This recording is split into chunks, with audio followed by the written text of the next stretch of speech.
Naiibigin mo siya, aaliwin, kakalingain at pararangalan at aalagaan. Hindi iiwan sa hirap at sa ginawa at tatalikuran mo ang lahat upang tanging sa kanya ka lamang pipisan habang kayong dalawa ay nabubuhay. Yes po. Okay. Kay Roxanne naman.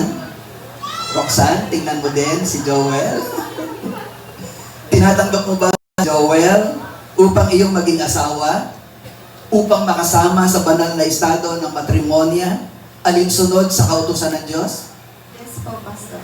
Naiibigin mo siya, aaliwin, kakalingain, pararangalan at aalagaan, hindi iiwan sa hirap at sa ginhawa, at tatalikuran mo ang lahat. Excited! At tatalikuran mo ang lahat upang tanging sa kanya ka lamang pipisan habang kayo ay nabubuhay. Yes po, Ay Pastor. natotoo. Tayo po'y manalangin. Habang kayo magkahawak ang kamay, tayo po'y dumulog sa panalangin.